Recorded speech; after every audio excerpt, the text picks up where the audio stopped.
Okay, good morning, everyone. So today I'm going to talk about Tibetan Tantric tradition or Tibetan Yogic tradition. So yeah, so when we talk about Tantra, when we talk about yoga, when we talk about the mantra, there are different subjects. So some people, I'm sure they get confused, what are the difference between Tantra, yoga, and mantra and so on. So that's why I think my public talk is called Tibetan Tantric and Yogic tradition. So firstly, what you need to know is Tantra, it's a Sanskrit word, and yoga, it's a Sanskrit word, and mantra, it's a Sanskrit word as well. So then how they are related, and we can say Tantra is the general name, Tantra, the name of the Tantra is the big family. And then inside Tantra, we have yoga, we have meditation, and then we have mantra, all those things. So yoga, actually, yoga is the practice, and meditation also the practice, and mantra as well, the part of the practice. So that's why Tantra is the generic name, the family, the name of entire family is called the Tantra, okay? And of course, Tantra itself can be a practice too, we have tantric practices, right? And yeah, so just to understand in a simple way, of course, we have many kind of philosophical and esoterical explanations about Tantra and yoga, and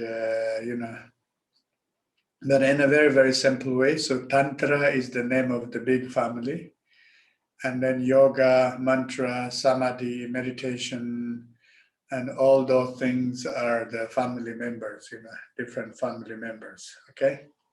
All right. So that's why basically when we say yogic tradition or tantric tradition, it's the same, And Tantra is the name of the tradition or the system, and the Tantrika means the practitioner.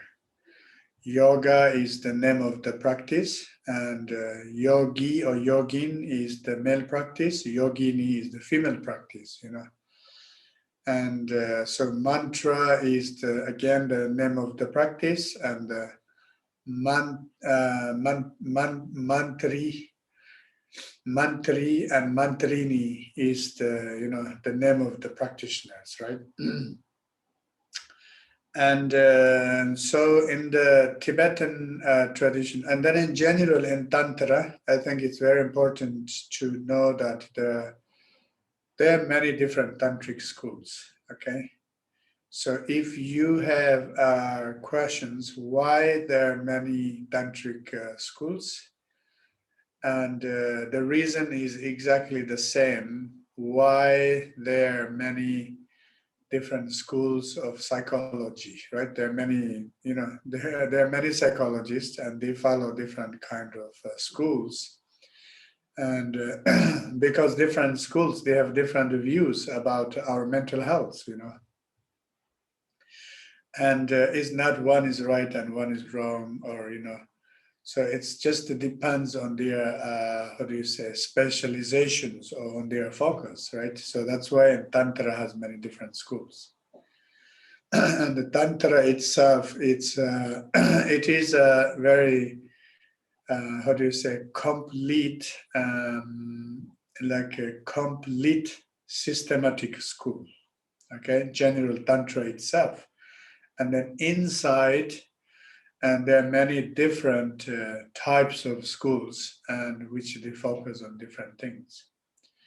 But in a very general way, the Tantra, we can say the Indian Tantra and Tibetan Tantra, or according to Tibetan Buddhist tradition, so we call it Buddhist Tantra and non-Buddhist Tantra. Probably that's a better, Buddhist Tantra and non-Buddhist Tantra, okay? And I think there, the Buddhist Tantra and non-Buddhist Tantras, there are some views that can be different and some practices that can be different. But also the same way there are many, both those traditions, Buddhist Tantras and non-Buddhist Tantras, there can be many, many similarities, many similarities. For instance, according to the great Tibetan scholar Gyaltsen Chumpel, so he said like Napo Chopa, some Mahasiddhas, actually, they were practicing both Buddhist Tantra and non-Buddhist Tantra. And so somehow their spiritual view is kind of free from the traditions and schools, And then, Gyaltsen Chumpel says, some of these Mahasiddhas, you can say they are Buddhist Tantric practitioners, and also you can call them non-Buddhist Tantric practitioners. They are kind of beyond of the concept of schools. So which means those two schools, Buddhist Tantra and the non-Buddhist Tantra, there are many things that basically is the same, there are many similarities, okay? I think that's important to know.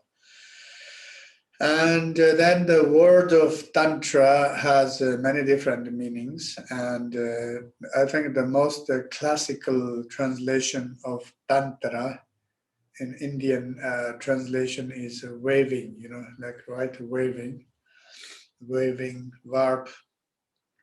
And so when you wave and there is a kind of, the threads, they are connected to each other, and then through their connection, so you can build something. So I think that is the idea. That's why in the Tibetan tradition, it is called Jut, okay, the Tantra. The Tibetan translation of Tantra is called Tibetan translation of Tantra is called Jut, okay, Jut. So the Jut means continuation. The Jut means continuation. So probably similar like the wave, waving. And waving, it's also kind of like a wave, continuous. So Tibetan translation, the Tantra is called the Jut. Okay, like the continuation or the lineage. I think in English today, many people, they call it the lineage, right? The family lineage and the spiritual traditions lineage and so on. So that's called the Tantra. And in a very simple way, I call it authentic education system. That's why it's called the lineage. We cannot create tantras, tantric systems by ourselves, and we can't, in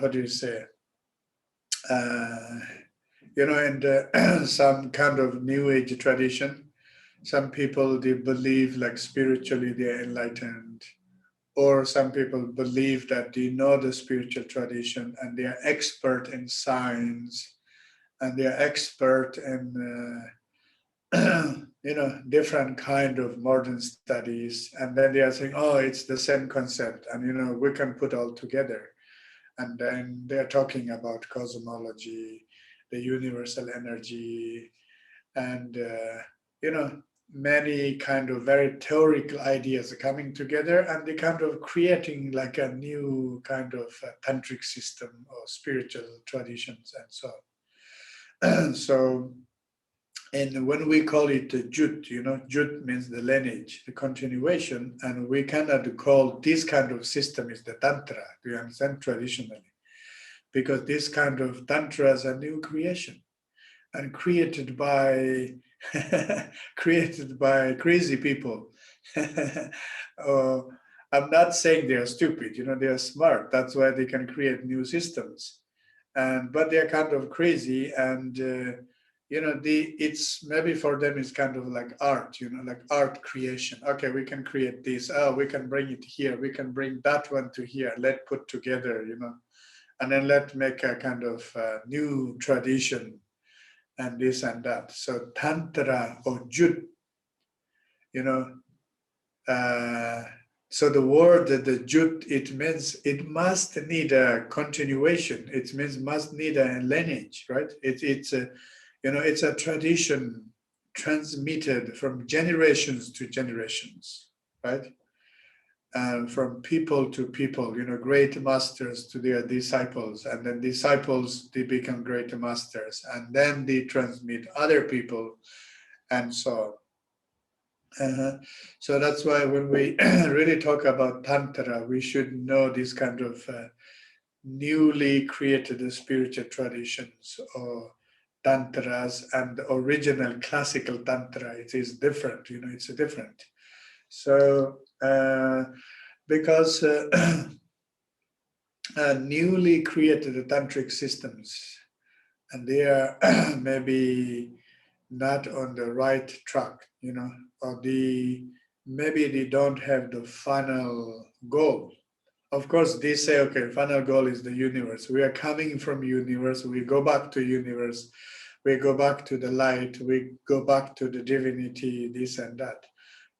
But I think it's a kind of lack of a very precise, like how do you say, like a Buddhist Tantra, you know, Buddhist Tantra, we talk about the ground, the path, and the result or the fruit. So actually it's something very systematic and very clear, you know. So that's why it is an authentic education system, you know, authentic education system. And we need the lineage, and we need to get trained in a proper way, you know.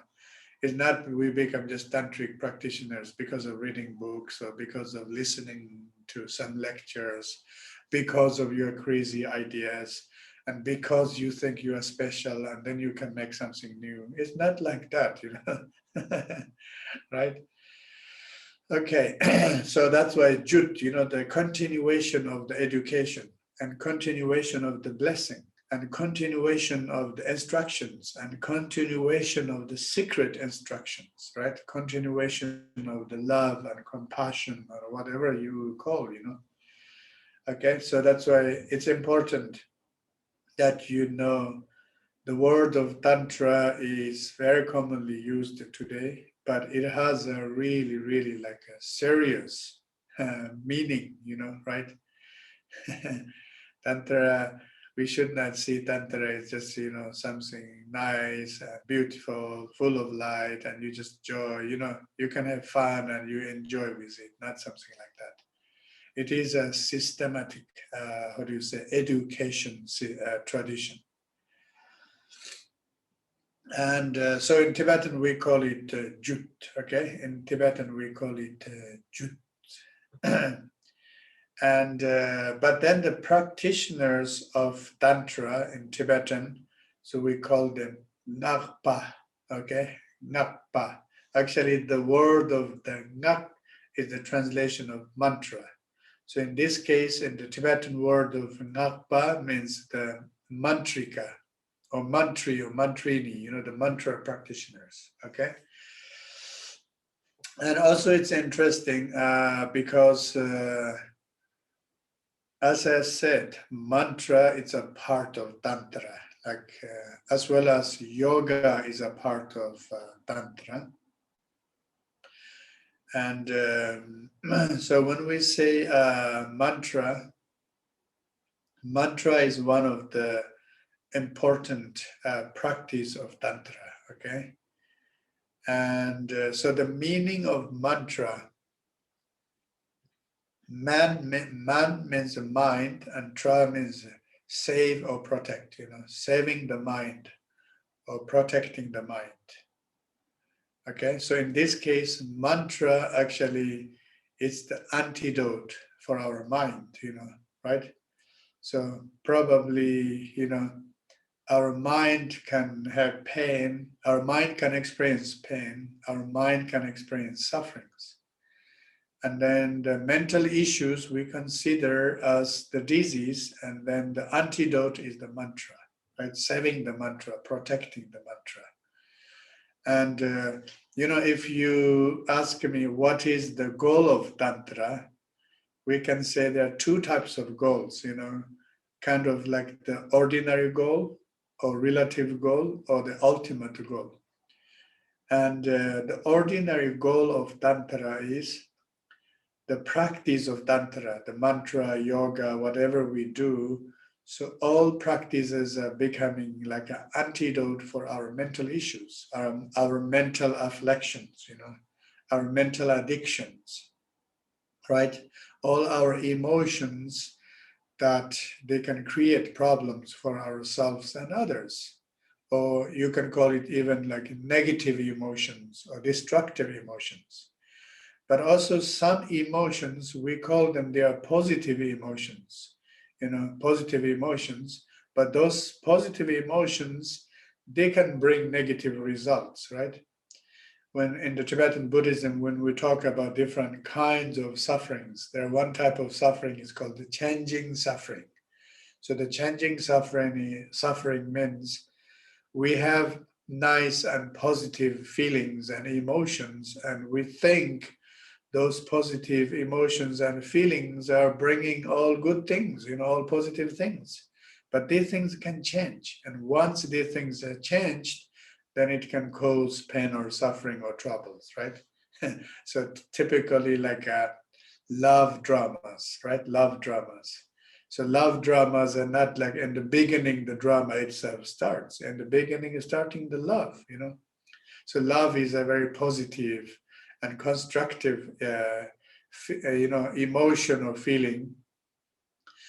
But because of misunderstanding, miscommunication, because of confusion, because of so many reasons, and then the love can transform into the hatred. And then we have then we get all issues, right?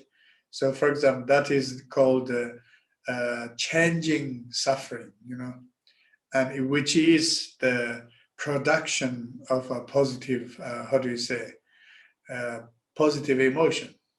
So anyway, what we call it, what I'm saying is Tantra, it's like an antidote for mental issues, right? For our mind, the medicine for the mind. And so that actually the direct meaning, how it can be a medicine of mind, or the direct expression is in the mantra. When you say man is like mind, and tra means save and protections, right? So the sound energy, the vibrations of the words, vibrations of the sound, actually the main tool, how tantric practices can become the medicine for mind, antidote for the mind. Okay, so that's why the mantra is becoming one of the main practice. And so it carries also the meaning, the saving mind or protecting mind, the mantra, right? And similar way also when we say Tantra, I like this Tibetan translation, Tan, Tan, it's the meaning of the body, and Tra means save and protect. So when you say Tantra, we are more referring to how to protect our body, It's not only the physical body, energetic body, spiritual body, or the subtle body, however you want to call. And even we have a mental body. Our body has like different levels or layers. And then, so Tantra means protecting the body, and mantra means protecting the mind. Okay, so both are talking about protection, or we are talking about save, like how we can save our body from the pain and suffering, right? How we can save our mind from the samsara, because samsara has the nature and has the potential of pain and suffering, right? So the Tantra is the entire system is, the system is how do you say, it is the method, how we can save ourselves from the samsara, okay? So that's why I'm just saying the importance of the mantra in Tantric tradition. So that's why the mantra in Tibetan is called the Ngak, okay, Ngak. And that Ngak, then like mantrini, or mantrika, like mantra practitioner, and Ngak Pa. Ngakpa means like a yogi, okay? Yogi or yojin. Yogi is in Tibetan, normally we call Nenjurpa, Nenjurpa, but in the common speaking, we call Ngakpa, right? If you know Tibetan Buddhism, like Milarepa, we don't say Ngakpa Milarepa, we call him Nenjurpa Milarepa, so the yogi Milarepa. And but then if you talk about Nupchin Sangje Yeshe, the king of all Ngakpas, we call Ngakpa Nupchin Sangje Yeshe. And so, but at end we call, the Tantrika, the Tantra practitioner, yogi, the yoga practitioner, mantri or mantrini, the mantra practitioner. It's the same, they're all the same names. Okay, they're all same names. So anyway, Tibetan words. So ancient time, the people, they choose this Ngakpa instead of calling Nenjurpa like yogi, and they choose to call Ngakpa like a mantra practitioner. Ngakpa means mantra practitioner. And then Ngakma or Ngakmo means the female mantra practitioners. Okay, Ngakma and Ngakmo are female practitioners. And so in the Tibetan language, we have this expression, Drokpa, means the nomad man, nomad boy or nomad man, Drokpa, like I'm a Drokpa, right? And then nomad women or nomadic girls, they're called Drokmo, Drokmo. In that case, we don't say Drokma, we say Drokmo. Mo, ma, and mo, both are the words for female. So that's why Ngakpa with a pa, like papa. Pa is the male, and Ngakma like mother, or mo, Ngakma or Ngakmo for the females. Okay, this is the, how do you say, the original name for Tibetan yogis. Of course, you can call it yogis too. We have Nenjurpa and Nenjurma. Nenjurpa means yogi. Nenjurma means yogini. All right, Nenjurma. And so, unfortunately, in Tibetan tradition, the word of Ngakma or Ngakmo is not that common. It's not that often used. Ngakpa, yes, everybody used as a Ngakpa, but Ngakmo and Ngakma is not that much used.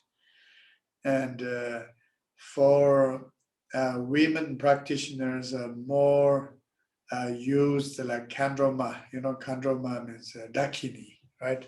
Kandroma means Dakini. Or they call Rigma, Rigma. Actually, Rigma is a beautiful name, Rigma or Rigdanma. Rigma means like the mother of the primordial awareness, And some great yogis, they often use this. But in Amdo tradition, when we say Rigma, it refers to the wife of a great master. Wife of a great master, they call it a Rigma, And all the Tulkus, reincarnated masters, in Amdo we call Alak. So if Allah is married, Allah's wife is called Rigma. This Allah's Rigma, that Allah's Rigma. It's a little bit pity because, how do you say, even Vajrayana and Tantric Buddhist, really supports women. And it really talks strongly about equality, gender equality, men and women, and including the third gender, So according to Buddhist, Tantra is very, very important. That is very, very important. And maybe some of you saw that our talk with a British Museum, and that Indian professor, she was saying Indian Tantra is favor to women, and women are so important, and women are highly respected. You cannot even beat them with flowers, even did 100 of misdeed, you know, you cannot insult them and this and that. It is beautiful, you know, it's beautiful. And Buddhist Tantra is like that too, okay? But maybe the way how she expressed was a little bit extreme, like, I don't know, as a feminist, it's a little bit extreme. And in this case, of course, there's kind of like 100% of respect to women and so on, but then like man is ignored. Actually, I think today women deserve that, you know. And also I was very impressed what she said in the Indian Tantra, the like kind of the authentic tantric teachings are coming from yoginis, you know, the female practitioners, right? She said yogini mukha. So mukha is a Sanskrit word, it's a mouse, you know. So actually it's interesting. Yeah, in Tibetan we have this khandro mi kalang mayapa. So instead of yogini, we call dakini. And then kalang mayapa means like the dakini's instruction. And they are like fresh breath, you know, it's still there, you know, it means like freshly they really like give some teaching and taught something. Actually, it's kind of same meaning. And yeah, but I'm sure many of you saw her talk.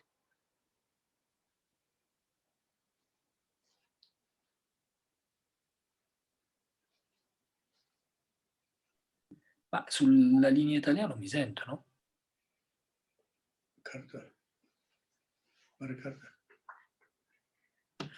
Se io parlo su questa linea...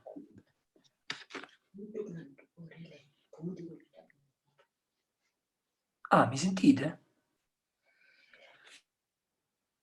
Yeah. So anyway, you know, in the Tibetan Buddhism, we talk, you know, highly in the tantric tradition. We respect women and this.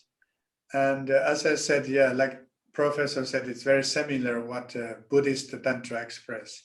But I think we should not forget that in reality and at end, what really Tantra is expressing is the promotion of equality, you know, equality between man and woman. Ci sta questa, diciamo, equanimità tra uomo e donna. Oh, Emilio, sento tua voce qua. And also the respect of the third gender, you know. So that brings the final harmony, right? So that's why I think, yeah, it's important to know that part. But then unfortunately, in Tibet, and historically, so there were not so many Ngakmas or Ngakmo practitioners, you know. You know, there were great masters like Yeshe Tsogyal, Mati Labdron, and Serakandro, and Ani Longchen. You know, Ani Longchen was my teacher's teacher, and then also my one of my root guru, Ani Ngawang Gyaltsen. So there were great female masters, but compared to male masters, there are not so many. Okay, there are not so many.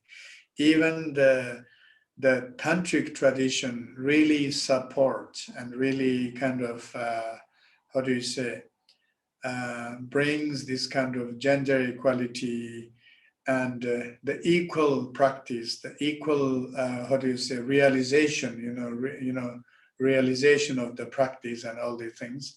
But somehow, because of the cultural tradition, and in the past, women didn't get much the chance, to practice. So I think that's the reason. That's why we don't see much, how do you say, the Ngakpa history in the Tibetan Tantric or Yogic history. We don't find that many female practitioners, and we don't find that many great female masters, okay? Not that many, compared to men, right? Of course, there were great female, great female masters. For instance, like Khandro Yeshe Tsogyal, the Dakini Yeshe Tsogyal, and the wisdom consort of Guru Pamasambhava. And he was the founder of Tantric Buddhism in Tibet, okay? And so we didn't plan to give this public talk for today, but it's funny because today is his day, day of Guru Pamasambhava. So when Guru Pamasambhava manifested as Mahasiddha, Guru Nyingma Oser, we call it Guru Nyingma Oser. So when he manifested as Guru Nyingma Oser, then how do you say, he transmitted the authentic tantric teachings to many disciples and so on. Anyway, today is his day. And so Pamasambhava is the founder of the Tantric Buddhism in Tibet, okay? Tantric Buddhism exists in India, in Vajrayana, different places.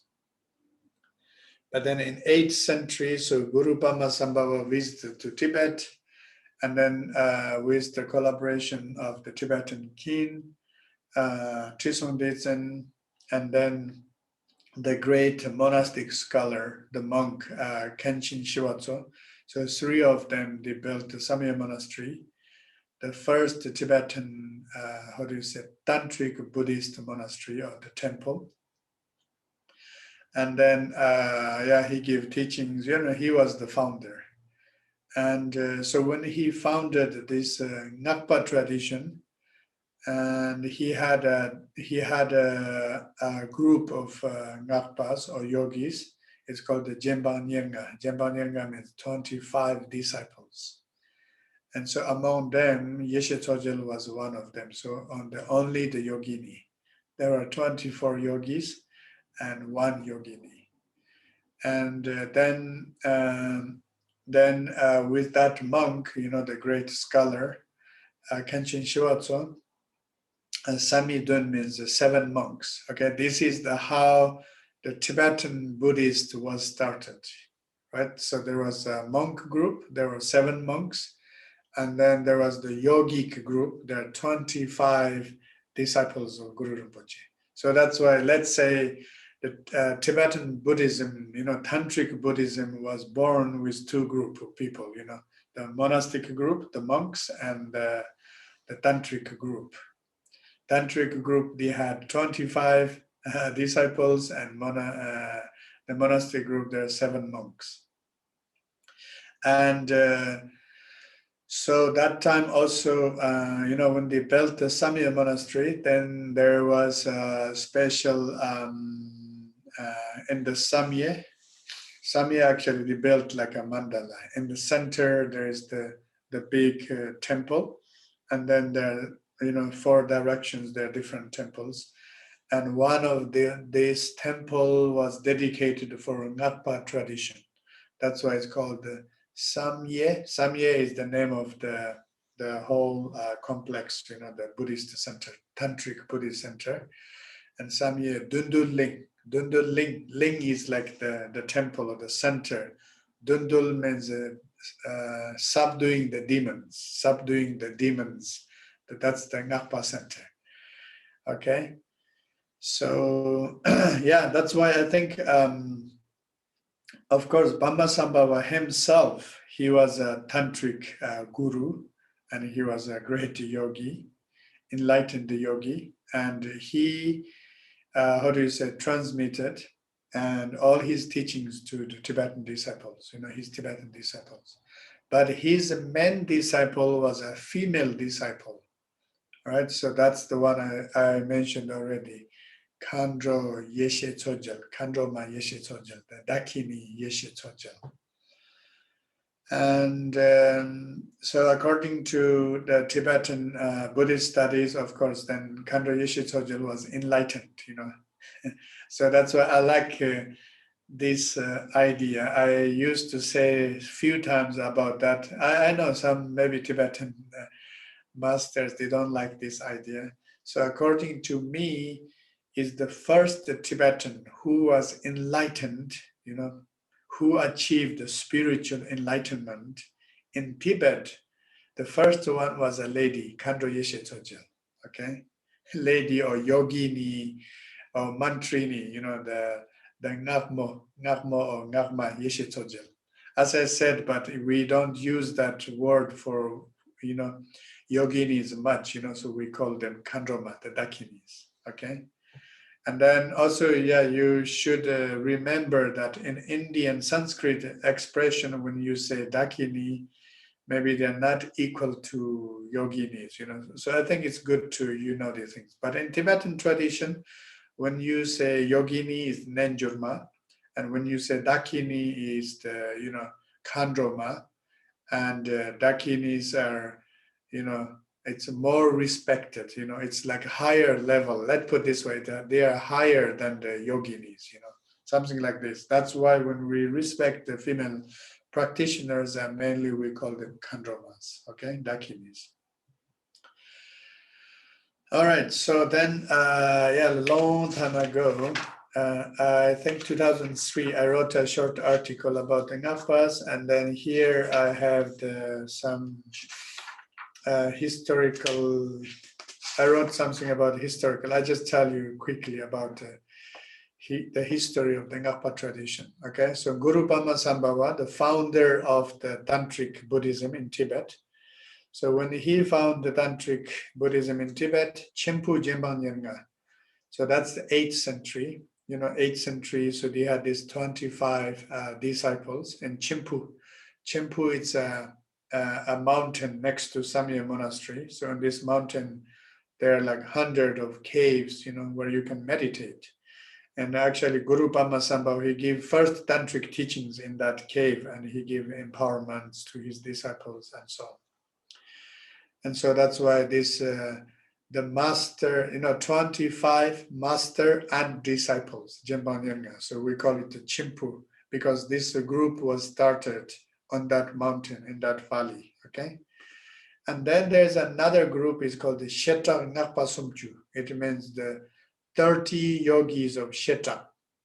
So actually not that far from Samye Monastery, the other side of the river, Jichu. The other side, there's again the kind of holy mountain in central Tibet is called the Sheta, the crystal rock. And also there are different caves, even Guru Pama Sambhava, he did meditation there. And so in this area, there were like kind of a Ngakpa community. It was called the Sheta Ngakpa Sumchu, like 30 yogis of Sheta area, okay? So it's another kind of group or community of Ngakpas. And then that time also Tar Yerbi Tupchin Jachu. And between Samye and Lhasa, so it's maybe more closer to Lhasa, Tar Yerpa. It's another kind of, Tar means rock, like rocky mountains. Tar Yerpa, there were 80 Mahasiddhas. It means 80 tantric practitioners who had realizations. It means who are kind of enlightened, okay? 80 of them. So it's like another group of Ngakpas. Tariyerpi Trupchin Jachu, okay? The 80 Mahasiddhas of Tariyerpa in just that area. Those are different than the 80 Mahasiddhas in India, right? When we talk about Tantric Buddhism in India, they often talk about these 80 Mahasiddhas of India, but these are different. So here in Tariyerpa, only in one area, this Tariyerpa area, there were about 80 yogis are enlightened. That's what we call Trupchin Ngakpa. And then Pechin Chori, there's another mountain, it's called the Chori, the mountain of river, something like this. Jalu Jatsa Gels. So 108 yogis, they have achieved the rainbow body. So rainbow body is the, according to Pama Sambhava's teaching, the highest realization, the spiritual realization. We have 3 types of rainbow body. The great rainbow body, it means when the masters, when they pass away, entire body dissolves into the light. Like even like our Yuthok Nyingthig, he achieved that total rainbow body. And also Guru Pama Sambhava himself, he achieved this total rainbow body. And then we have the Jalu Pochong, means the small rainbow body. It means, how do you say?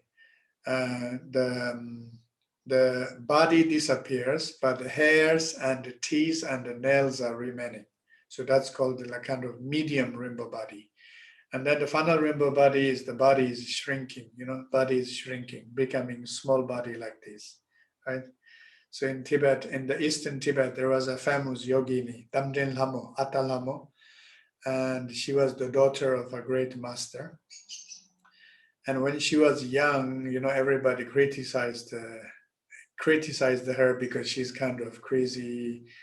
She's always probably old style of partying around, hanging around, sleeping around with different men and so on. So her father was the great Terton and yogi, and she was kind of crazy. So everybody's kind of criticizing her. And then later she married, and she had her family. And then when she passed away, her body was shrink like this much, And one of my Tibetan medicine teacher, Professor Gonjo Wangdi, he said he went there, he saw her body, shrink the body, and he was amazed. He said he couldn't believe, he said he saw like a kind of little doll there. Yeah, even my teacher, the nun Ani Ngawang Gyaltsen, when she passed away, and her body was shrinked, It's not this small, but she was shrinked. And my friend Ani Ngawang, she said she was carrying our teacher, on her two hands. Okay, so that's called the rainbow body. In any case, in this Ngakpa, I'm just telling you some historical Ngakpa groups or Ngakpa communities, okay? Bechin Chori, 108 rainbow body realized yogis. And then after that, from 8th century to 9th century, we have these three Ngakpa kings. One is So Sur Nupsum, So Yeshe Wangchu, Surchin, and then Nupchin Sangje Yeshe. So Sur Nupsum, like kind of three family names, the family name of So, family name of Sur, and Nup. And especially this Nupchin Sangje Yeshe was a very, very famous historical yogi, historical Ngakpa. So that's why we call him the king of the Ngakpas, all right? And then in the 9th century, one of Tibetan king, he didn't like much the Buddhist tradition, especially the monastic tradition. He had some issues because his brother was the king, and he was a great supporter of monastic tradition. But then he was not so happy what his brother is doing, and then somehow he got how do you say, he became the king, and then he closed all monasteries, and he asked all monks to go back to home, get married, to have normal lives and these things. So we call it the Damba Nupa, means he was considered one of the first Tibetan king who destroyed Buddhism in Tibet. But the interesting thing is he destroyed the monastic system. I don't think he really destroyed the Buddhism, Buddhist tradition itself. Because in the story says this, Nopchin Sangje Yeshe went to meet that king. And then this king said, oh, you are the famous Ngakpa, like what kind of power you have. And then the story says he showed some magic power for this king. And this king said, oh, okay, I'm not going to touch Ngakpa tradition. He said, all Ngakpas are okay, you guys do your practice, your rituals, you have your families, this and that. So that's why it says the Ngakpa tradition was not destroyed by this Langdharma, that was his name, okay?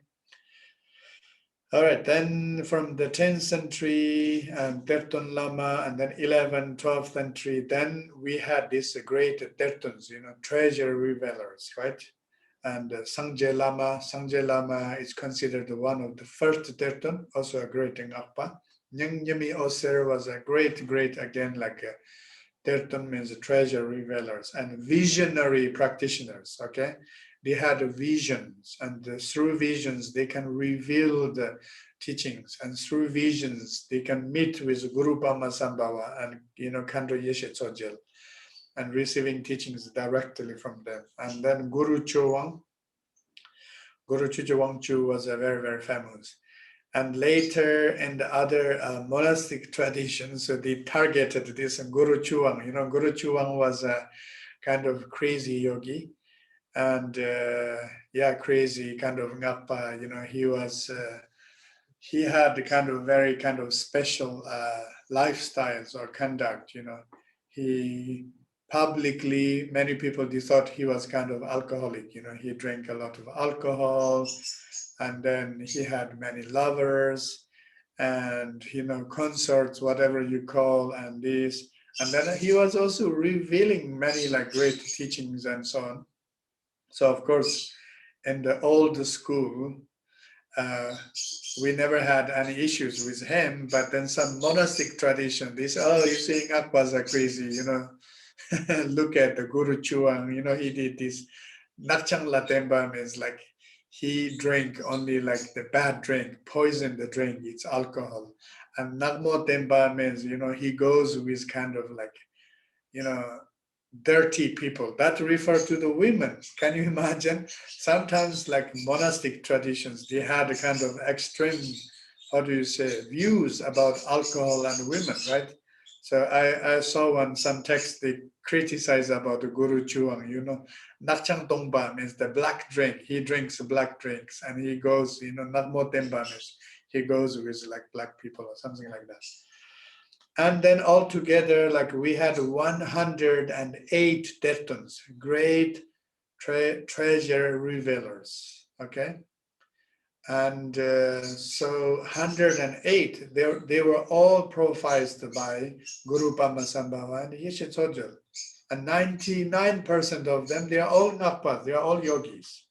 And of course, there are also a Ngakma, there are yoginis too. And then, the famous in this Terton, like Sangye Lingpa, Pema Lingpa.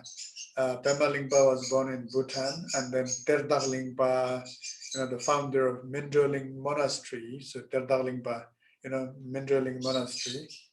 It was founded by a yogi master, a Ngakpa master, but later, his monastery becoming one of the most important monastery for Nyingma school, right? And then, the founder was a lay person, Ngakpa, but then later it's become a monastery. Of course, so many monks and nuns, they get trained there, So becoming one of the most important monastery in central Tibet. And then Lerab Lingpa, Dudjom Lingpa, and there are so many others. So yeah, that's the history. And then in the historically, so I would say one of the biggest Ngakpa community in the Tibetan history, Tibetan Tantric Buddhist history, or Tibetan Buddhist history is Rebkong Ngakmang,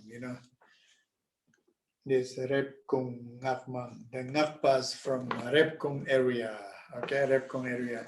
Rebkong is a part of Amdo. Amdo is North East Tibet, okay, North East Tibet. So if you don't know where Amdo is, the birthplace of His Holiness Dalai Lama. And so this area, Rebkong, traditionally it's known as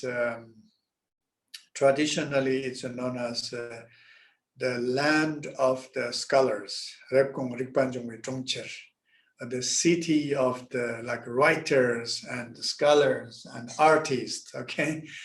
And traditionally, Rebkong was a very, very special area, right? There were farmers, and there,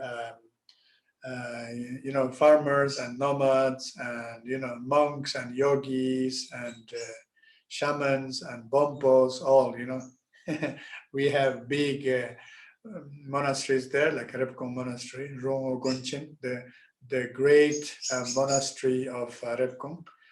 And then we have Rebkong Ngakmang, the biggest Ngakpa community in the history of Tibet. And then also Rebkong Pömang means the big Bompo community also there. Rebkong was a very special place.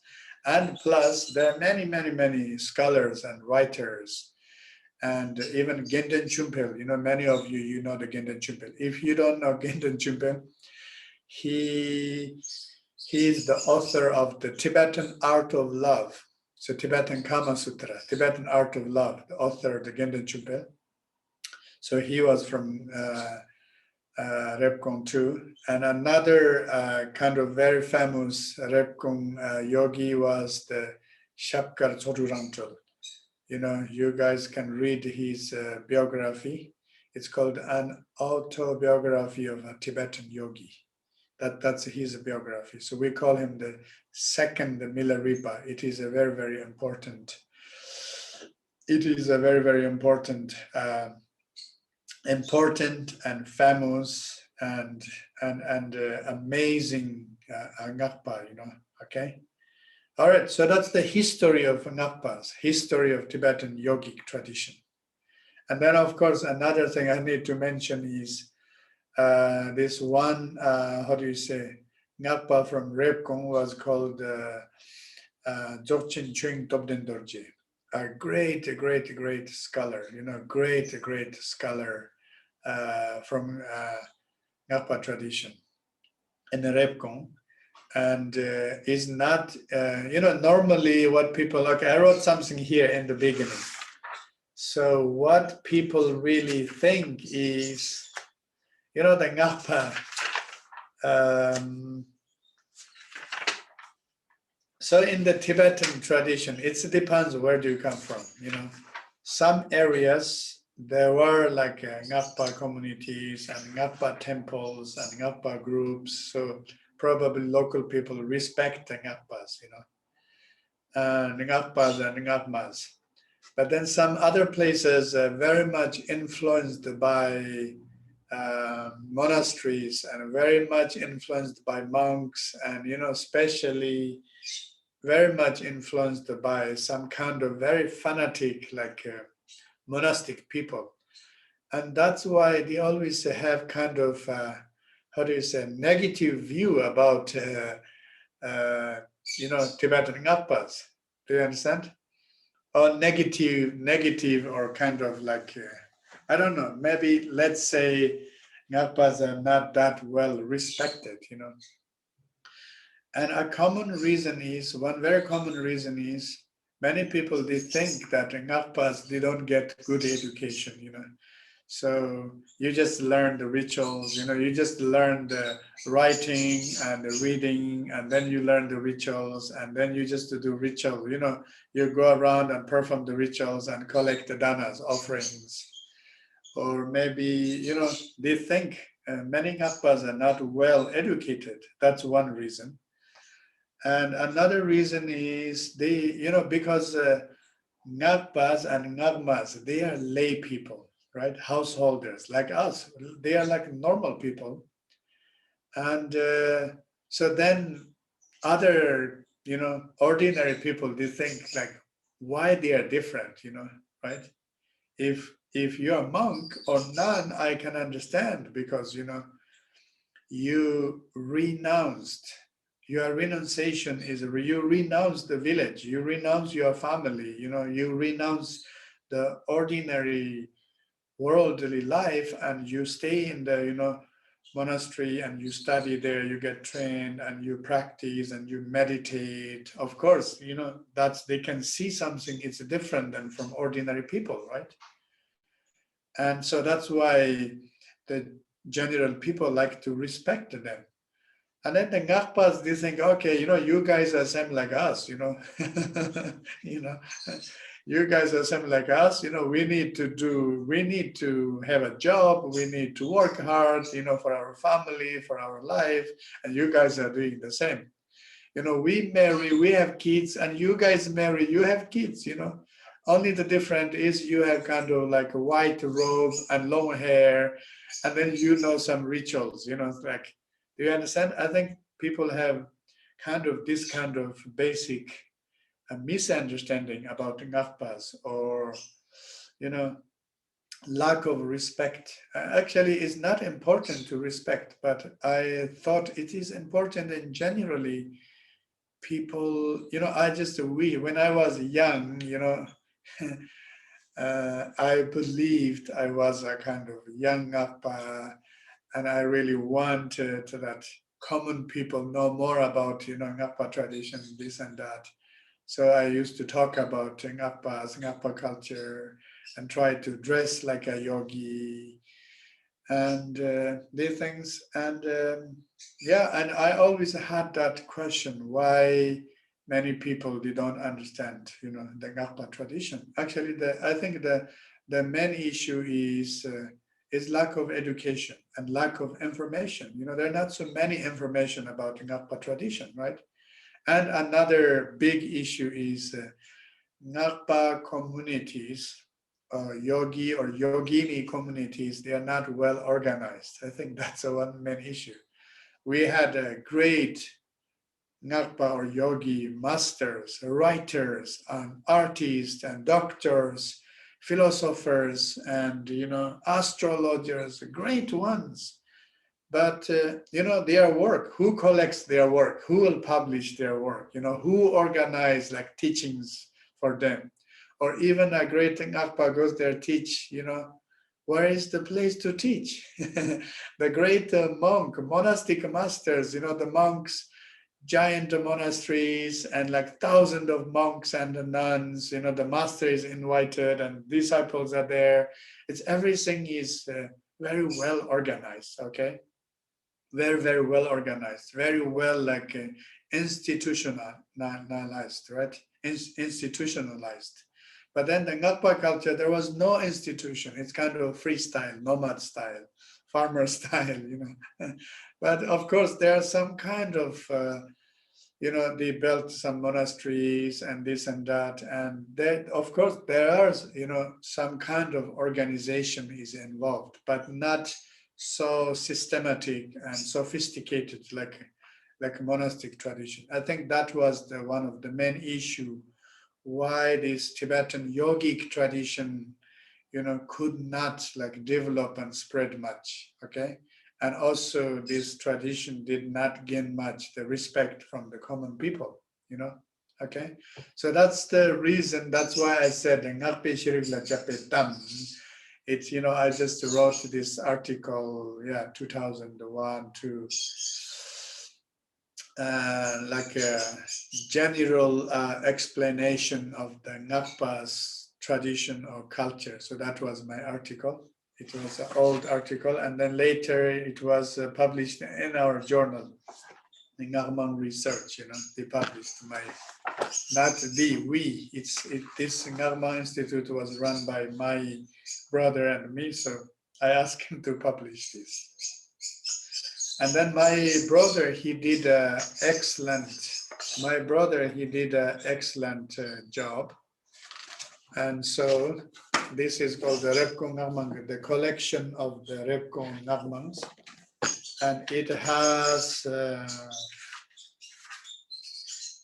1,215 pages, 1215, okay? Ngakmang. So my brother, he did a hard job. It's called 8 Great Ngakpas of Rebkong. So those are Trupchin, Trupchin Jet, 8 great, like 8 Mahasiddhas from Rebkong tradition. And then we have the Rinchen Topdendorje. So he was the king of the Ngakpa in Amdo, in North Eastern Tibet. And this is the temple, Rinchen Topdendorje. And then he was the Shapkarba's teacher. Shapkarba is I think many people also know Shapkarba's teaching, the flight of Garuda, right? The famous Ati Yoga teaching, the flight of Garuda. So Shapkarba is here, and his teacher was here, and his teacher's wife. Actually, his teacher, Chönyid Ngawang Gyaltsen. So he comes from my hometown, my birthplace. And then we have this Chonggon, big kind of monastery, we call monastery, but it's like a big temple for the Ngakpas.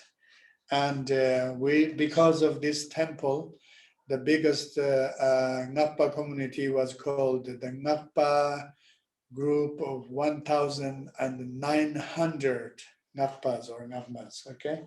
Ngakmang, Rebkong Ngakmang. So the name was started from there. And then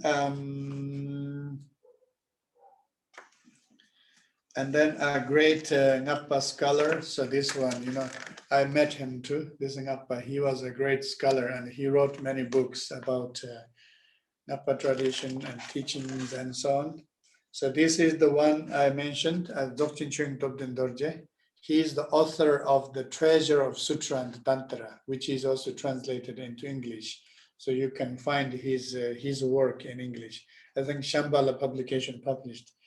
And then Shapkarpa and his monastery, and Dzogchenpa and his monastery or his spiritual center. And then a great master of Ati Yoga and Karma Mudra. So he was known as the king of the Karma Mudra master, Kamlan Namkha Johnson, and his second reincarnation, third reincarnation, he's one of our teacher. And then this is another very famous Ngakpa master from Rebkong, and I think next days it will be his like 80 years of birthday celebration.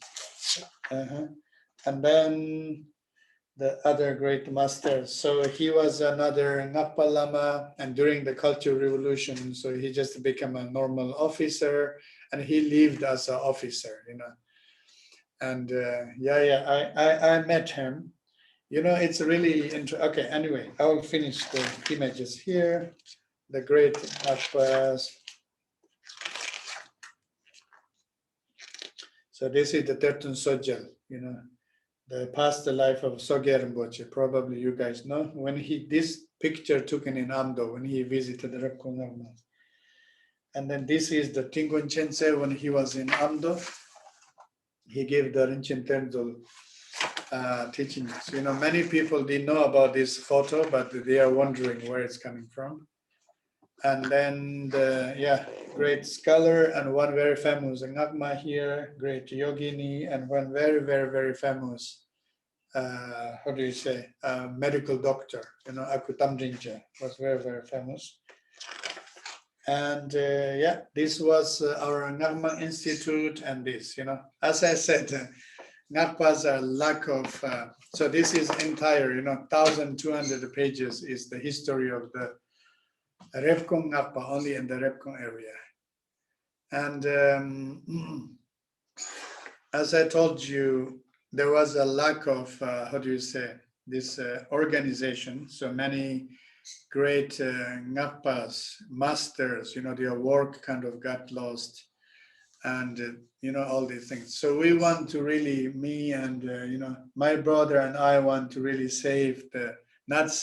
preserve the many of the great teachings and so on. So we founded the Ngakmang Institute, okay? Ngakmang Institute in Amdo. And then we have collected many books, and we have already published more than, I think, 30 or 35 books. You know, books, and then we also did journal publication and so on. And so we really wanted to preserve this culture and try to inspire the new generation and so on, you know. So that's the one of the main reason our Ngakmang Institute. And now in the West we have the Ngakpa Foundation, Ngakmang Foundation. So one we have in the US. And you know, then one we have in Germany, it's called the Nyingma International Deutschland. I think our Tibetan friends are here. So there are some, you know, Tibetan new generation of Tibetans, and they're joining our Ngakpa group. And this, you know, I'm really happy for our works. And then we're supposed to have one Ngakmang Italia or something like that too. Anyway, so in the past, I wanted to really kind of promote Ngakpa culture, you know, not only in the West, you know, also in Tibet itself, because so many people, they don't understand the Ngakpa culture much. And so there are kind of confusions. So that's why my brother and I really wanted to kind of promote this culture, and we had that institute, and then we created a library and the publications. So most of the books we give them freely, to the Ngakpas and Ngakmas, and try to support the different groups. Okay, but today, like now, I'm kind of very happy and also relaxed. Let's say maybe 25 years ago, I was kind of worried about the Ngakpa tradition, because I thought, okay, the young people, they go to schools and study. And, traditionally in Rebkong, the families, they have, one family, kind of a few kids. And then if they have 3 or 4 boys and one boy become a monk, go to a monastery, another boy become a Ngakpa, becoming the yogi, and, they stay in the same village or, in the same family, and then, joining the rituals and teachings and this kind of thing. So I was a little bit worried. I thought, okay, the younger generation, they all go to school, and then the Ngakpas, they only remain the old generation. And then the monasteries, they still take the, young monks, and there's a kind of continuation. And I thought maybe the Ngakpa tradition, what will happen? So that's why we also had a Ngakpa school project. We had a small Ngakpa school. We trained, I don't know, maybe 20 to 50 young Ngakpas, and they received a good education. And now I'm not worried. At that time I was worried. I thought, what will happen for the Ngakpa tradition? And I tried to be a kind of Ngakpa, a yogi, as everybody see. I'm a fake Ngakpa, fake yogi. But I have this kind of passion and love, to the Ngakpa tradition. And I was born into, my father was an ex-monk, and he's kind of very, like, how do you say? He has great respect, and, his faith in monasteries and monks and monastic people, of course, I think, which is very normal. And he didn't have much, how do you say,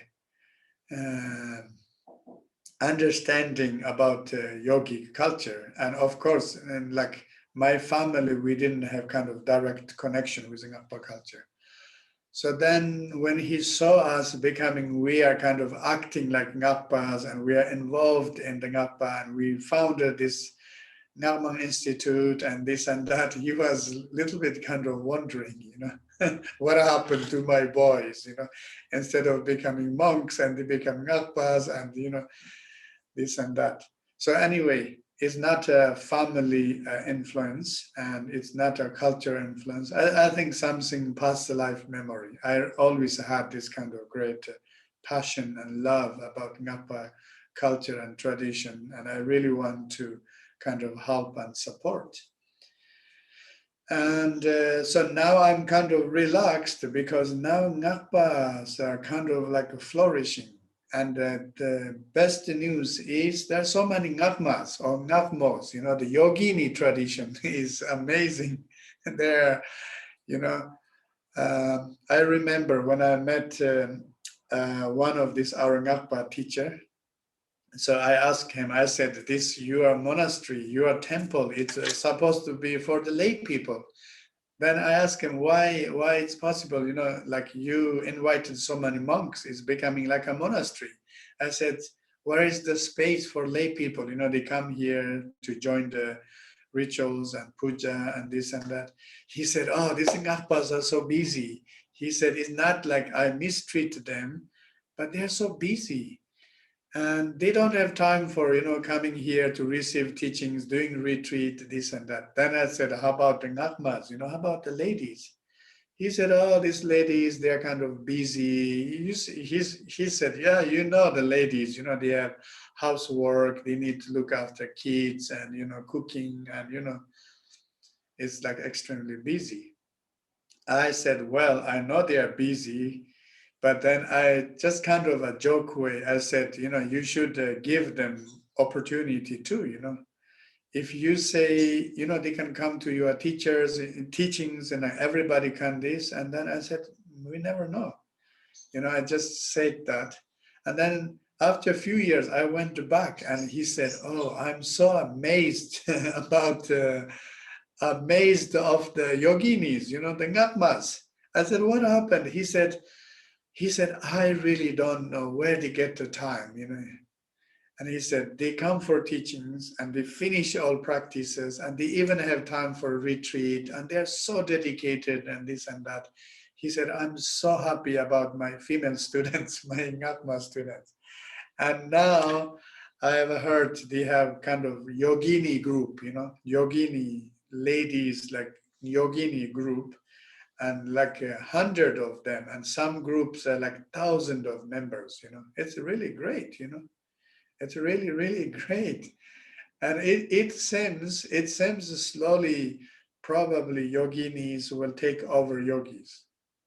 I think it's a good news, it's a good news. But still, there are some old generations, when we had this great, in Rebkong, we have the great gathering of the, for Shito, the Tibetan Book of Dead. There's a huge gathering once a year. So 100 of yogis and ngakpas are coming together. So once we did this in our village, in Rinzarampeleng, I suggested to invite all yoginis too. But later, I didn't expect that, but later there are some elderly people are not so happy with this idea. They said, oh, traditionally, yogis did this, why yoginis have to involve, we should not change the tradition, something like this. I was a little bit sad about that. But I'm sure in future yoginis, they are able to organize the great ritual of the Tibetan Book of Dead, Bardo Tutul, by themselves. I'm sure, So yeah, that is the Ngapa tradition today in Tibet. So I'm not worried because there's so many great, practitioners are coming, now. It is really, really great. And then in the West, the Ngakpa tradition, some groups are here and there, and there are many different Tibetan Buddhist organizations and centers, monasteries, whatever. There are many of them, but we don't see really many kind of Ngakpa cultured organizations, right? And but the interesting thing is, all kind of Buddhist organizations in the West, how they do and how it's functioning it's exactly like the Ngakpa system. It's exactly like the Ngakpa system, like in Tibet, right? So there is a center, like a Ngakpa center or Ngakpa temple, whatever you call. And then when there's a teaching, people just go there, receive teaching. It can be a few days or 1-2 weeks. They receive teaching, they go back home, they do their job, and they do also their meditation. And then time to time, they take time and do retreats. And in Ngakpa tradition, we have this famous 100 day of the practices, 100 day of retreat, 3 months and 10 days of retreat. This is very common, Great Ngakpas, they do this every year, right? And 3 months they go for a retreat, and then the rest they are active in their daily life, or normal life. And the interesting thing is what exactly happening in the West with the Buddhist organizations. This is really like a Ngakpa tradition, right? Because all people who go to these Buddhist centers, not all, most of them, I'm sure more than 95%, they're lay people, householders like us, right?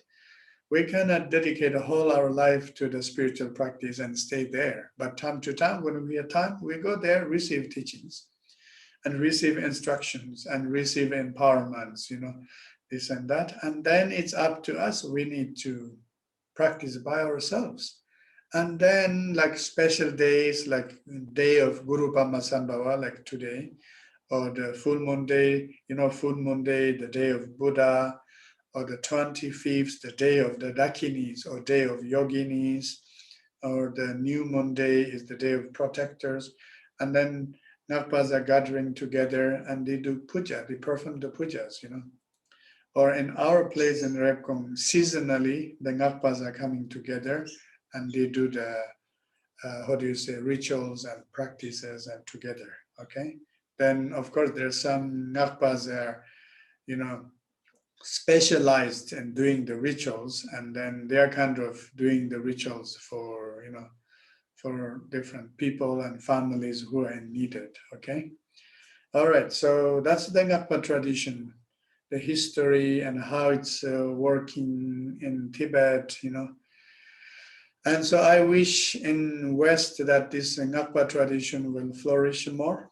And if we preserve the Ngakpa culture, I don't think the Ngakpa culture we can only preserve from the, how do you say, like kind of the external looks, you know, right? So sometimes I just make a joke, you know, what Ngakpas we do is exactly opposite like monks, right?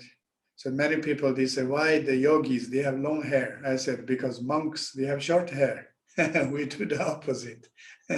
And then why the yogis, we have the white robe? And then we say, oh, because they wear the red ones.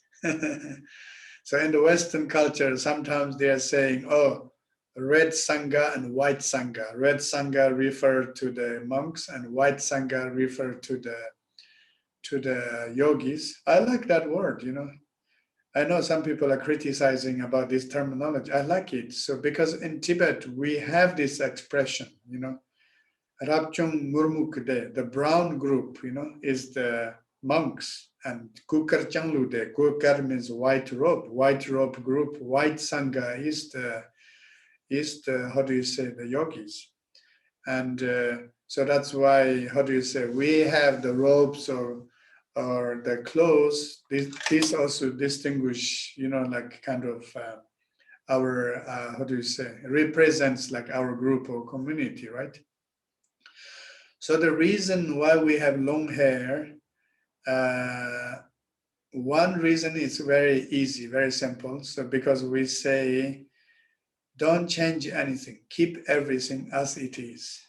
So that's why if hair grows, let it grow, right? If hair grows, let it grow. The same way, if thoughts come, let them come. Don't refuse them, don't reject them, don't get stuck with them, right? It's like a kind of meditation. The thoughts come, let them come. The thoughts, they go, let them go. The hair, it grows, let it grow. It fall, let it fall. It become gray, you know, let it become gray, white. Because you lose more hair, you worry more, and you will lose more. You have more white hairs, you are worried, you get more. So it's, you know, the one of the Ngakpas or the Tantric Buddhist, one of the main expression about life, about the nature, about the spiritual practices, you know. Let it be, right? Let it be as it is. So that's why to body, let it be as it is, like the main part is like our hair, you know, right? So that's why we have this long hair. And then also there's a special empowerment about long hair, you know. Once normally, like I have received this, the hair empowerment, that's why I don't cut it, you know. And then actually, yeah, as I said, keep everything as it is, you know. So we don't need to refuse. We don't need to even transformation. In a higher level, we do the transformation. But if you go to a higher level, you know, tantric path is the path of transformation.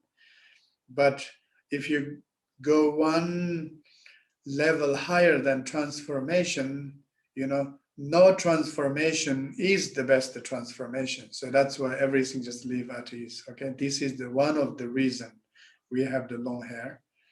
And then the second reason I like it, because the hair is on our head, you know. On our head we have the crown chakra, so it's representing the crown chakra. And very often when we meditate, you know, like when we do the Vajrasattva practice or Guru Yoga, Yuthok's Guru Yoga, very often we visualize the gurus above our head like this. I have Yuthok here. So this image is like the Guru Yoga.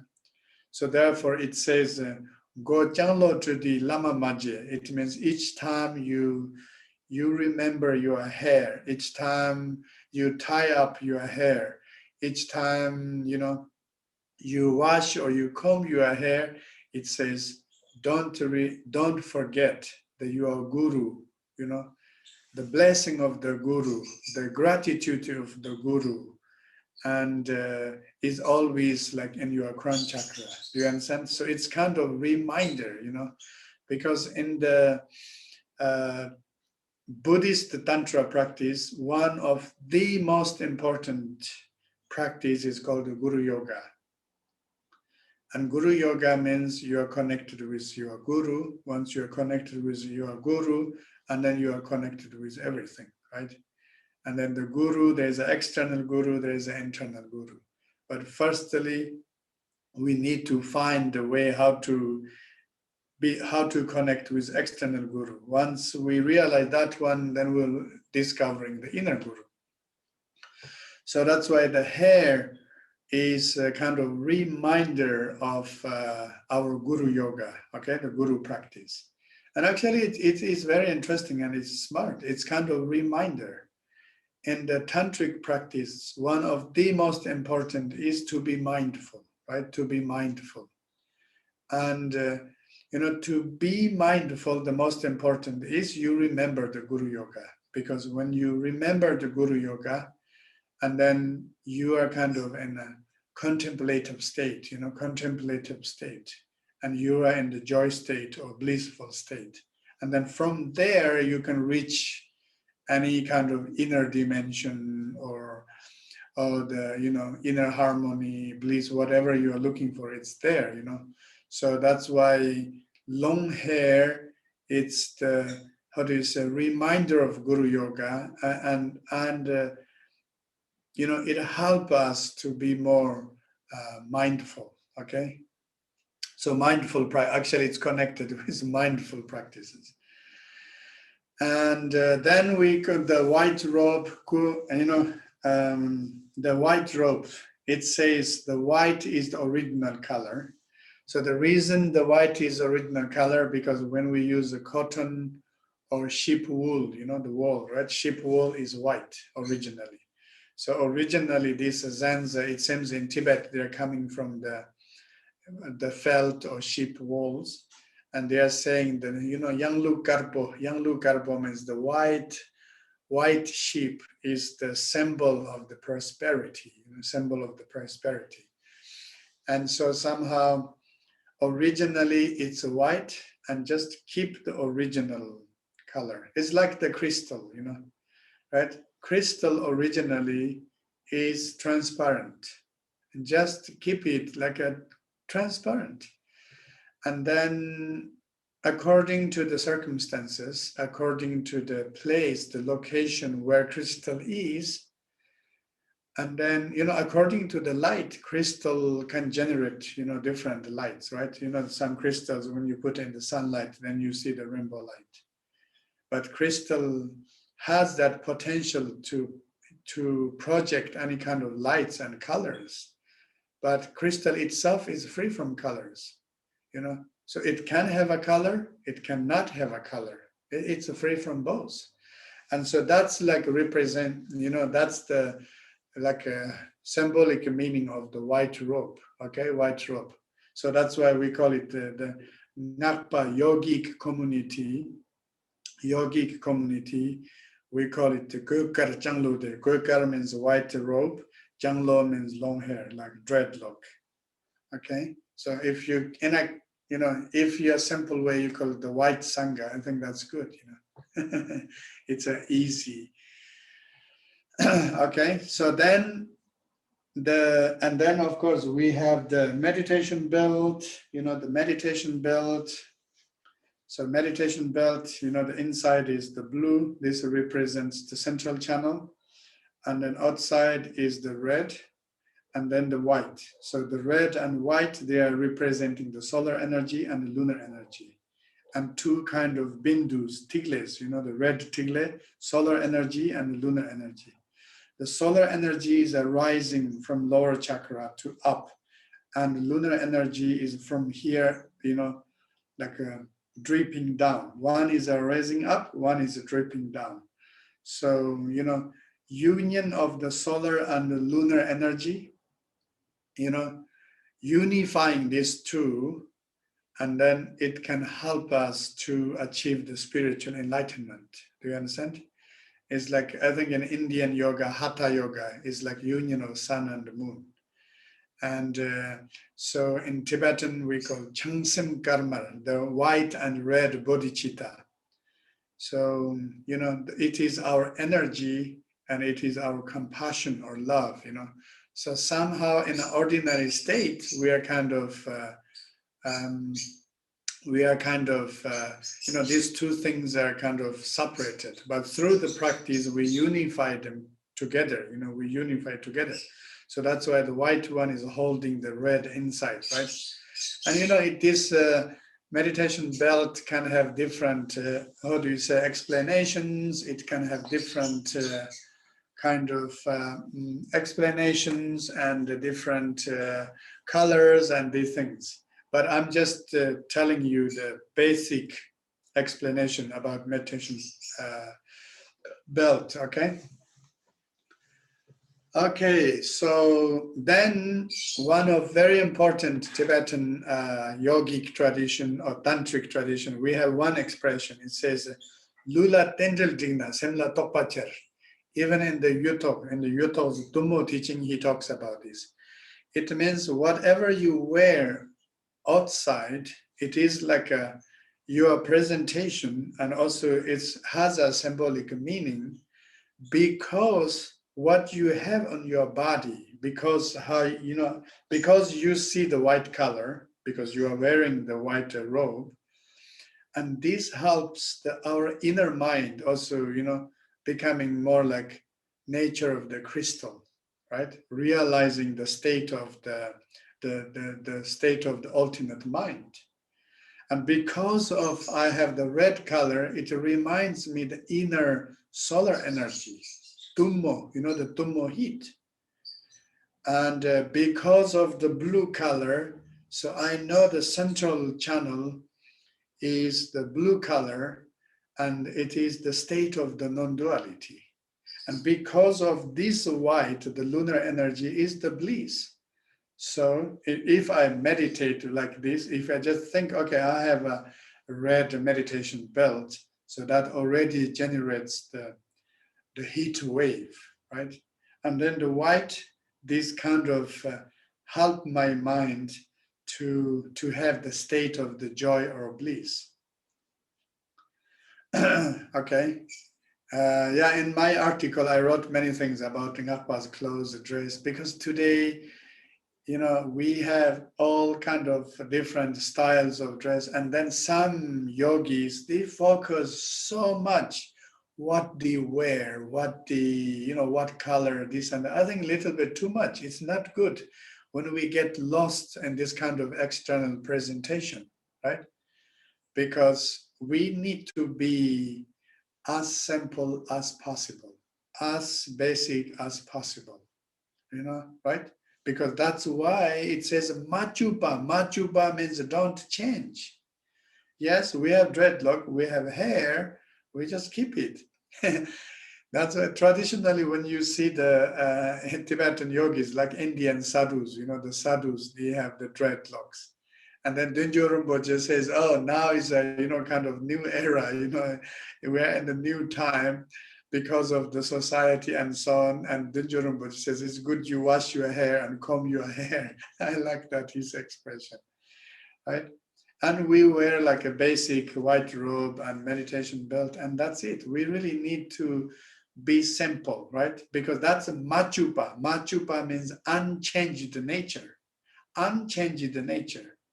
And chopa means something changed. Then, oh, I need the blue one. Oh, I need the green one. I need the purple one. I need this one, that one. then it's not a, mindful practice. Then it's more like more distraction. Distracted. Oh, you don't have that color. Oh, something is missing. Oh, something is this and that. Do you understand? So that's why in the yogic culture or tantric culture, it is true we talk about colors and forms and mantras and movements and exercises and different kind of meditations, visualizations, so many things, right? So many things, it's true. Because Tantra accepts our fantasy. Tantra, supports us, our dreams, our craziness, everything, because Tantra don't deny anything. Tantra is not rejecting anything, right? And actually, Tantra is in and out and in who really we are, right? Even we dress very nicely inside, we have confusion. We have anger. So that's why some of these tantric figures, tantric deities, they are manifesting like so kind of fearful way, right? Those are our inner reflections. It's not a deity is angry and running and craving, like chasing after demons and drinking blood, these things, right?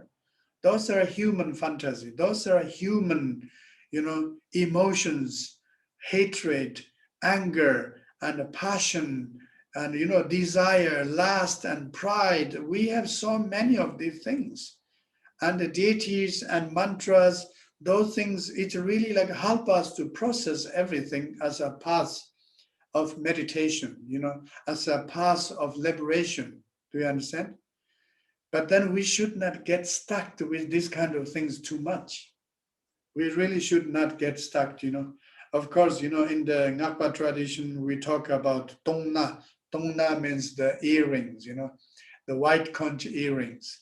We need to have tongna, and then we need to have the lagpum here, little mantra chart text here, and you have to tie it up, and this and that. And if you read the text, some text, it explains so detailedly, right? So detailed. And with time to time, maybe for a special ceremony, we need these things. But in generally, we don't need too many things, right? We really don't need too many things. That's why to be a yogi or yogini, it's important to stay more like a Zen style, minimalism style, right? Machu Pa means unchanged nature. Unchanged nature. So then that's why we don't need to use too many colors. Okay, so we should not focus too much about our external presentation, because then we'll get lost in the things. And because we wear things, those are unchanged colors, and those are like, symbolic, object and so on. And those are also the tools of our practice and so on, right? And then mentally, sem machu Nyingma Changlo. And also it says, don't change the mind. That's why I'm saying, even you don't need to do anything transformation. Just keep your mind as it is, right? When you are kind of very relaxed state, very, very calm and relaxed state, you just keep in that state. Don't change it. And even, sometimes we always think, oh, I need to imagine something. I need to do something. I need to this. Oh, I'm doing the right thing. I'm doing bad thing, this and that. These are all different changes, right? Then we get lost in the thoughts. Oh, I'm supposed to visualize the green one, not the red one. Oh, this one, that one. You see, we have so many kind of struggles and confusions. If you just keep anything, it comes in your mind. If you just live as it is in your mind, everything comes and goes. It's like the sky. And the blue sky, the sky is beyond of colors and forms. It's transcendental. And then our feelings and emotions, our sensations and perceptions, conceptions, they are like the clouds. right? They can manifest. White cloud, dark cloud, strange forms, and storms, rain, shadow, right?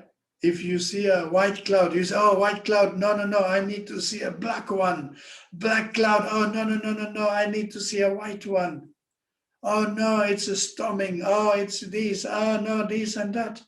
You know, it's like we just run there. We want to change the weather. We want to shoot the bomb to destroy the storms and this and that. Chasing after our own mind. This is the most tiring job. That's why in the yogic tradition, Tibetan yogic tradition says, Sem maju Nyingma Changlo. Don't change your mind, just leave it as it is. Accept it. Don't reject, don't deny. Right? Sometimes maybe it's painful, sometimes it's difficult, but everything is changing, transforming. Like the clouds, the weather, every day is different, every hour is different, every 10 minutes is different. And humans, we are having 60,000 thoughts per day. Thoughts, feelings, sensations, perceptions, conceptions, so many, right? So if we run after them, it's endless. That's why in yogi culture says, leave everything as it is. Be simple, be zen. So, cha maju banda changlo, banda cha maju banda changlo. Don't change your hair, just leave it. That's why we get dreadlocks. And then ku maju kukar changlo. So don't change the color of your clothes. Keep it as originally the white wool is white wool. Keep it that way. Sem maju Nyingma changlo. Don't change your mind. Keep it as it is. Keep your mind as like, you are a child. Do you understand? You think, oh, no, I'm an adult person. No, I'm a smart one. I'm this and that. Do you think you are smart? When you are a little child, you are smarter because you are happier. And now you are adult. Are you happy? You think you have learned more? You think you have more stuffs? You think you are better now? You think now you are better educated? You think you are now like more successful, you have more experiences, and you grown up and you are matured? Yourself, you compare to as a little baby. Yourself, when you are a little baby, when you are a little child, your mind was very simple, joyful. You want to play.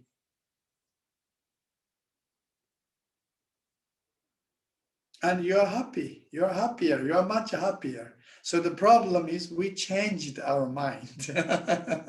We changed our mind. We are unable to keep our joy, this playfulness, the playfulness and the sensation, this feeling of freedom. Do you understand? The kids, the little kids, they just go around and they talk with everyone and they smile with everyone. They say hi to everyone. Once we become adult, we say, oh no, this is a stranger one. Don't talk, don't look, don't give, don't take, no, this and that.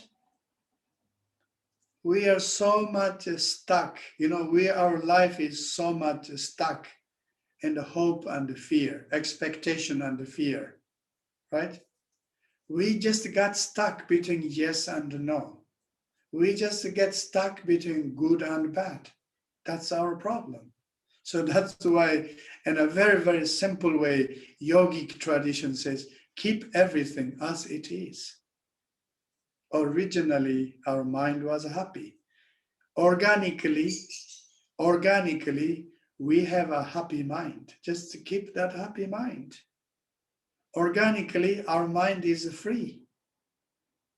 Sem maju Nyingma. Nyingma means original version, okay? Original version, organic version, primordial state. It's just the freedom, joy, and happiness. bliss. You don't like the word of bliss because it's a religious word? Then joy. Joy you don't understand? Then happiness.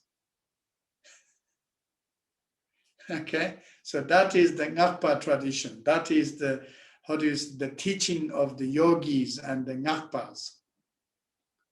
All right. So keep our life as simple as possible. So keep your life simple. Right? As Mila Ripa says, we were born naked, we will die naked. We come alone, we go alone. We come alone, we live alone, we go alone.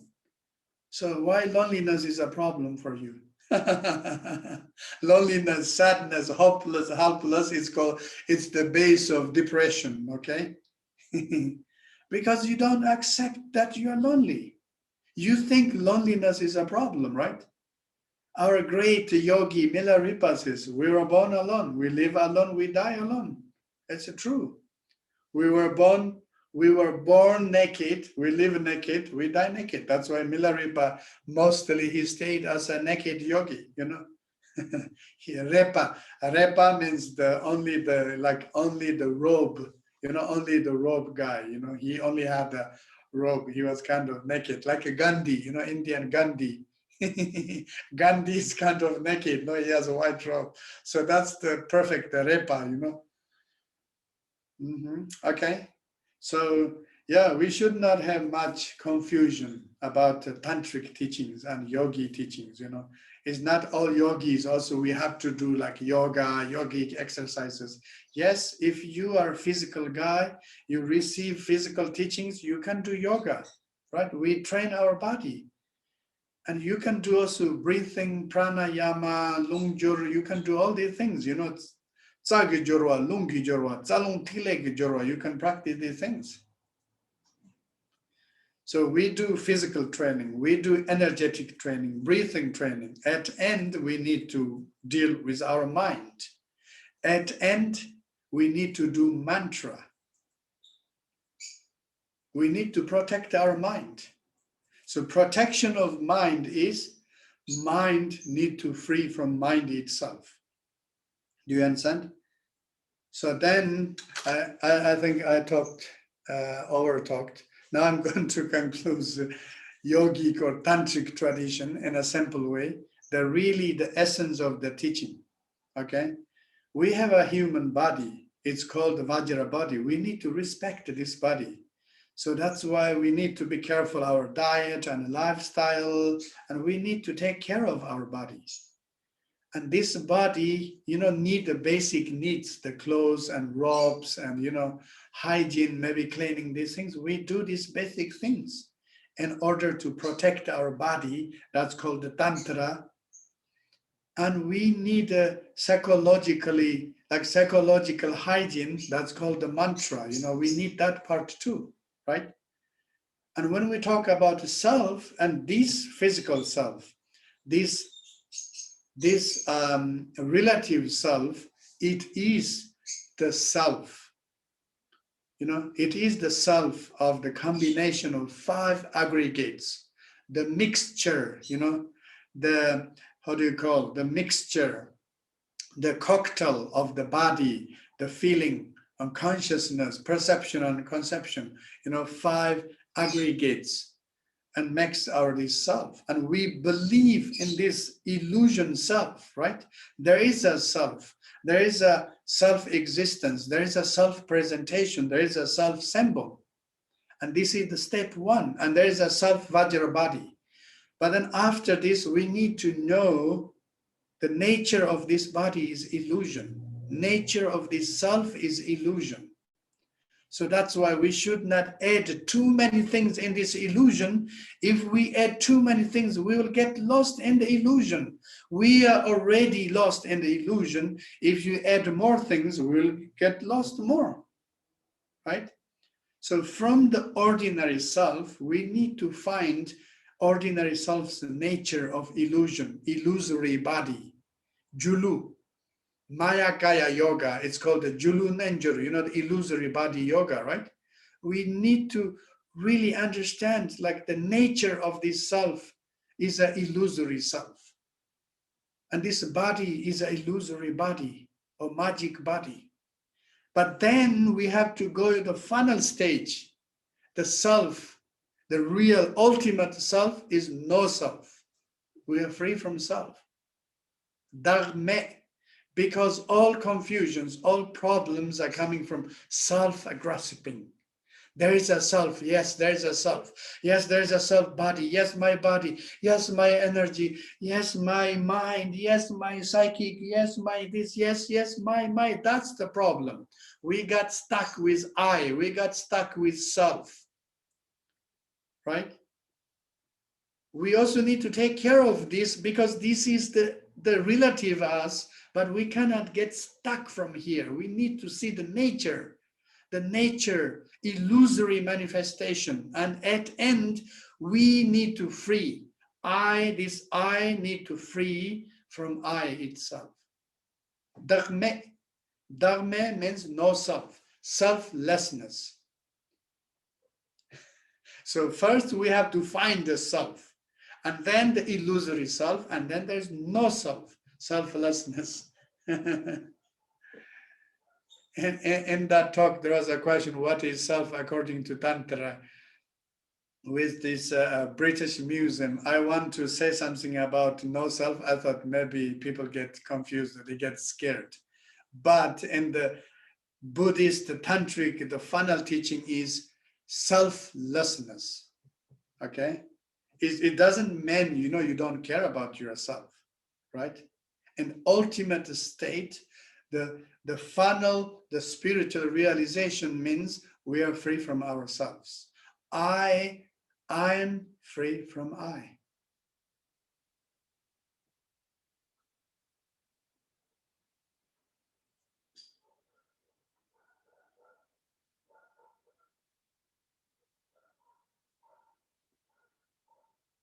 That's called the Tantra, right? Once we are free from ourselves, the selflessness, that means self, me means no, without. Free from self. We think when there is no self, we think we lost everything. It's not true. When there is no self, we gain everything. When there is no self, we are everything. When there is no self, we are nobody. No confusion, no problem, no pain, no suffering. And that is called mantra, mind saving, mind protection. And that is called the Tantra, body saving, body protection. Okay? And Tibetan is called the Ngak Sangwi, Ngak Sangak. Guya mantra, Sangwe Ngak, Guya, Sangak, Sangak. We always say Guya, Guya. Guya means Sangwa, the secret mantra. Okay? And that is the final instruction of secret mantra. We do mantras, we do yogas, we do physical exercises. At end, we go beyond. We have to transcend from physical body. We do mantras. At end, we have to transcend from our speech and our mantras, voice. We do meditation, we do samadhi. At end, our mind must transcend itself. Okay, so that's the funnel. Now you know why it's called secret mantra. It is a secret path. So ground, path, and the fruit. In the beginning, you think they are kind of separate. Okay, there is the foundation, ground, there is a path, there is a destination. But once you understand the Guya mantra, the secret mantra, you know all in one. So this is the reason in the Ngakpa tradition, the yogis, the lay people, okay, lay people, men, women, third gender, this tradition respect everyone equally. Child, old, young, sick, not sick. We all have Vajra body. We are equal. It's not one is better than another one. We are all equal. And we have the equal right to the practice, to receive teachings and receive empowerments. and equal. We have the equal, we can get equal realization, equal result. Okay, so that's why you have to know that Tantra, it's a really very sophisticated, like very sophisticated and systematic education tradition. It is an education. It is a serious education, right? We cannot compare this to just somebody says, oh, you know, I do Tantra massage. Oh, I do this and that. Oh, this is a new age. Oh, yeah, we go back to universe. Oh, this, you know, this kind of new age views or new, I don't know, psycho, new science. And they have, you know, sometimes these things are dangerous because they don't know where they are leading us, you know. Do you understand? They don't know. They are, you know, they have their own obscurations. So that's why it's important we follow the Buddha, because Buddha means awaken. Buddha is awakened. Buddha means awaken. And the good thing is with Buddha said, whatever I said, whatever I taught, you guys check and analyze and meditate and prove that is right or wrong by yourself.